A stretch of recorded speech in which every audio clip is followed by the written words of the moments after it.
Road map पे, ठीक है, जैसे हम लोग वेब डेवलपमेंट में बोलते हैं, जैसे फ्रंट एंड और बैक एंड।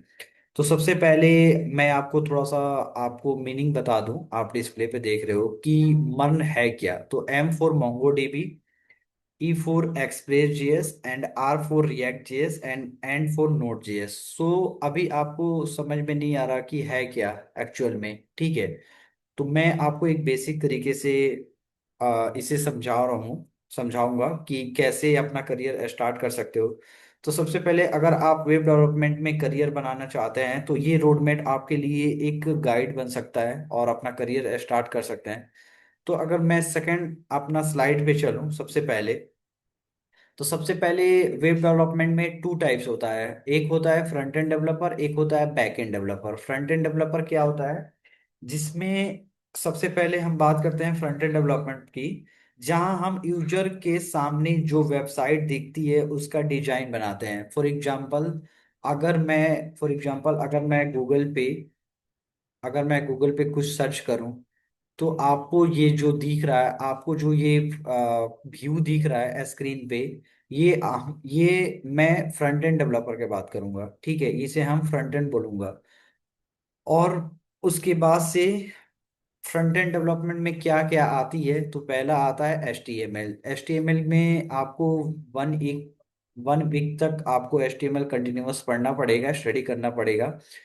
तो मैं HTML के एक रोड मैप के बारे में बता दूं कि HTML एक प्रकार का हाइपर टेक्स्ट मार्कअप लैंग्वेज है, जिसमें आप टैग का यूज करके वेबसाइट के एलिमेंट को स्ट्रक्चर डेट, जैसे list, table, form, element, table, इसमें आप एक अच्छा से कंटेंट तैयार कर सकते हैं। और एक टैग, ये सब जितनी भी टैग आप अगर HTML में अच्छे से स्टडी कर पा रहे हैं तो आप अपने करियर को एक स्टार्ट कर सकते हैं। सेकंड, अगर स्किल्स आता है CSS। CSS है क्या, तो CSS एक प्रकार का कैस्केडिंग स्टाइल होता है, जो हम वेबसाइट को डिजाइन और स्टाइलिंग करने के लिए यूज करते हैं। ठीक है, आप अलग अलग वेबसाइट के होम पेज डिजाइन करोगे, ये एक क्रिएटिव फेस हो सकता है, एक क्रिएटिव फेस हो सकता है। तो HTML आपको एक एग्जांपल के तौर पे मैं समझाऊं कि एक घर का डिजाइन मुझे करना है, तो घर के डिजाइन के लिए जो हम लोग एक ढांचा तैयार करते हैं उसे हम लोग HTML बोलते हैं। CSS किसे बोलते हैं, जैसे घर के ऑलरेडी सब कुछ घर बना हुआ है, तो हम लोग एक डिजाइन, स्पेसिफिक डिजाइन हम लोग फिक्स कर सकते हैं कि मेरे ये कलर होगा, यहाँ पे दीवार का ये कलर होगा, घर का ये कलर होगा, किचन यहाँ पे, जो भी आप एक अच्छे से डिजाइन करना चाहते हैं वो होगे। अब थर्ड की बात करें जावा स्क्रिप्ट, तो जावा स्क्रिप्ट आपको, ये सबसे इम्पोर्टेंट और थोड़ा टाइम कंज्यूमिंग पार्ट होता है। जावा स्क्रिप्ट से आप वेबसाइट में लॉजिक और फंक्शनैलिटी लाते हैं, जैसे बटन का काम करना, फॉर्म का वैलिडेशन करना। तो ये सबसे मोस्ट इम्पोर्टेंट स्किल्स है जावा स्क्रिप्ट आपके करियर स्टार्ट करने के। ऐसा नहीं है कि जावा स्क्रिप्ट फ्रंट एंड में ही यूज होता है, बैक एंड में भी यूज सकता है। तो आपको जावा स्क्रिप्ट अगर पढ़ना है तो उसके लिए आपको 2 से 3 मंथ तक आपको टाइम यूटिलाइज करना होगा। फॉर एग्जाम्पल मैंने फॉर एग्जाम्पल जो घर का स्ट्रक्चर तैयार किया, जिसमें HTML मैंने घर का बिल्डिंग खड़े कर दिया, CSS मैंने स्टाइलिंग कर दिया। तो भैया अगर फैन लगाना है, फॉर एग्जांपल मुझे रूम में फैन लगाना है, बटन वटम सब चीज, इलेक्ट्रिसिटी, तो कहीं ना कहीं आप कंज्यूम करोगे कि सेकंड वाले बटन से मेरी फैन चले, सेकंड वाले बटन से मैं क्लिक करूं तो मेरा AC चले। तो उसी के लॉजिक को बिल्ड करने के लिए हम लोग जावा स्क्रिप्ट का यूज कर सकते हैं कि मेरा वेबसाइट एक कैसे काम करेगा, ये सारे लॉजिक यहाँ पे जावा स्क्रिप्ट से ही डिफाइन होता है। उसके बाद से हम लोग अगर बूट स्ट्रैप का बात करें, तो बूट स्ट्रैप एक प्रकार का CSS का फ्रेमवर्क होता है।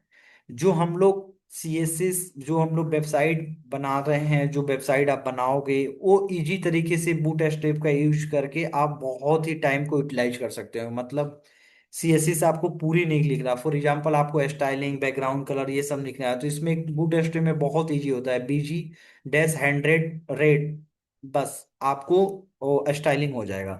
तो आपको 1 वीक तक बूट स्ट्रैप भी स्टडी करना पड़ेगा। अगर मैं टेलविन CSS के बात करूँ, तो टेलविन CSS भी एक प्रकार का फ्रेमवर्क है CSS का। बेसिकली जो डिजाइन बनाने में हम हेल्प करते हैं, बूट स्ट्रैप थोड़ा ट्रेडिशनल होता है और Tailwind model iterative first approach के लिए हम लोग यूज कर सकते हैं। तो टेलविन सीएसएस में कुछ ज्यादा नहीं है, आपको इसके ऑफिशियल वेबसाइट पे जाओगे तो आप अच्छे से इसे स्टडी कर सकते हैं।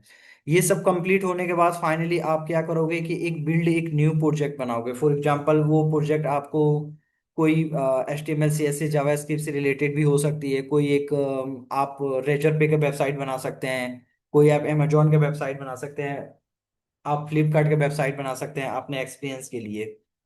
उसके बाद से फाइनली एक रिएक्ट जेएस की बात करें फ्रंट एंड में, तो रिएक्ट जेएस को आपको स्टडी करने के लिए 1 to 1.5 मंथ तक आपको अच्छे से स्टडी करना होगा।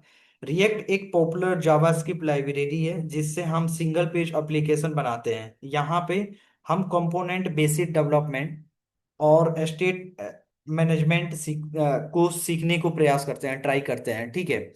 फॉर एग्जाम्पल आपको HTML CSS जावा की BS कोड में टेलमे CSS का अलग अलग फाइल बनाना पड़ता है। तो ये रिएक्ट जेएस से एक क्या फायदा होती है कि आप जो भी प्रोजेक्ट बनाओगे वहां पे एक ही आप कंपोनेंट में एक ही प्रोजेक्ट में सारे को यूटिलाइज कर सकते हैं। बस रिएक्ट जेएस को इंस्टॉल करना होता है, कौन कौन सा सेटअप प्रोफाइल होते हैं सेटअप करो और अपने प्रोजेक्ट पे स्टार्ट कर दो। वहीं पे HTML भी लिख सकते हो, जावास्क्रिप्ट भी लिख सकते हैं, CSS भी लिख सकते हो, बूटस्ट्रैप भी लिख सकते हैं, टेलविन, मतलब दूसरी कोई फाइल बनाने की जरूरत नहीं है। रिएक्ट जेएस एक सिंगल पेज एप्लीकेशन है। रिएक्ट जेएस का ही अल्टरनेट होता है एंगुलर। एंगुलर सेम ही होता है, जो रिएक्ट जेएस पे आप वो वेबसाइट बनाओगे वही वेबसाइट एंगुलर पे भी बनता है, वही वेबसाइट व्यू पे बनता है।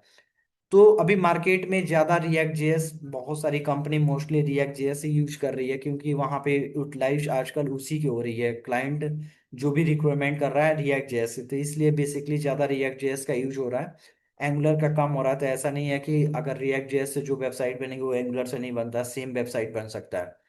आई होप आपको फ्रंट एंड अच्छे से समझ में आया होगा कि मैंने ये सारे रोड मैप एक अच्छे तरीके से आपको यूटिलाइज किया है।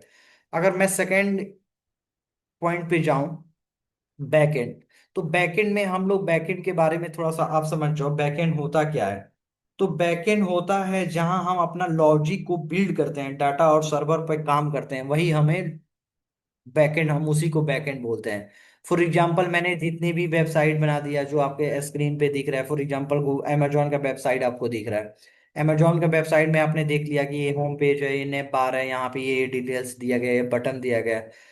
तो आखिर कहीं ना कहीं अगर बटन पे क्लिक करोगे तो नेक्स्ट पेज में आपको लेके जाएगा। फॉर एग्जांपल अगर नेक्स्ट पेज में ले गए तो आप पेमेंट करोगे तो गेटवे लगा, API लगा, इंटरफेस, रेजर पे के जो भी गेटवे लगा, तो आखिर कहीं ना कहीं उसके लॉजिक बिल्ड है कि भैया यहाँ पे अगर क्लिक करोगे तो ये प्रोसेस से होके आप लास्ट तक जाओगे। तो यही बिल्ड करने के लिए बैकएंड का यूज होता है।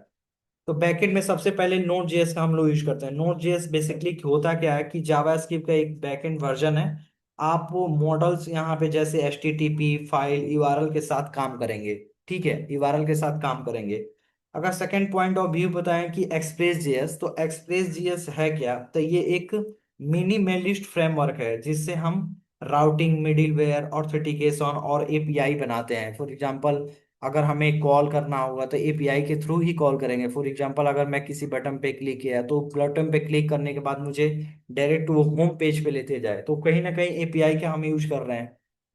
उसके बाद से मोंगोडीबी, मोंगोडीबी एंड मंगूज क्या है, तो मोंगोडीबी नो ये नो SQL डेटाबेस है जिसमें हम डेटा को डॉक्यूमेंट के फॉर्म में स्टोर करते हैं, डॉक्यूमेंट के फॉर्म में स्टोर करते हैं। और मंगूज इसका ODM object data meaning tools है, ठीक है।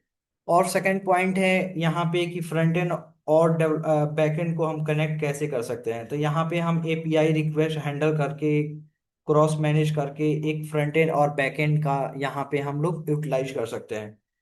सो उसके बाद से जैसे आप यहाँ पे सारे प्रोजेक्ट कर लेते हैं, तो प्रोजेक्ट करने के बाद लास्ट ऑप्शन आता है कि हमें एक 2 से 3 ऐसे प्रोजेक्ट बनाना है जो हमें बिल्ड करें, अब आप अपने आप को कॉन्फिडेंस बिल्ड करें।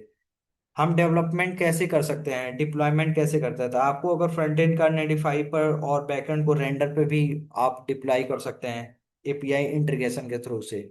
अगर मैं नेक्स्ट स्लाइड में जाऊं तो एडवांस स्किल्स, परफॉर्मेंस ऑप्टिमाइजेशन, लेजिंग, लीडिंग प्रैक्टिस, कोडिंग, ये सब आप कर सकते हैं। अब यहाँ पे एक और मैंने यहाँ पे स्किल्स मेंशन किया है, वो स्किल्स है आपका टाइप स्क्रिप्ट। टाइप स्क्रिप्ट है क्या, तो टाइप स्क्रिप्ट एक फुल स्टैक डेवलपमेंट का फ्रेमवर्क है जहाँ हम लोग बैक एंड फ्रंट एंड दोनों मेल के साथ काम कर सकते हैं। तो आई होप आपको ये सर्च करोगे तो आपको बेटर तरीके से आपको समझने को मिलेगा। ग्राफक्यूएल क्या है? एक एपीआई क्यूरी लैंग्वेज है जो रेस्ट से ज्यादा हम लोग फ्लेक्सिबल का यूज कर सकते हैं। ठीक है। उसके बाद से मैंने एक पॉइंट लिखा है कि आप जितना भी ओवरव्यू करने के बाद एक मॉक इंटरव्यू कंडक्ट करो डेली बेसिस पे, कि आज मैंने ये स्टडी किया। अपने आप से कैमरा ले लो, अपने आप पे शूट करो, कि अपने आप को क्वेश्चन करो कि मैं कहाँ तक हूँ, कौन से स्किल्स में मुझे दिक्कत हो रही है।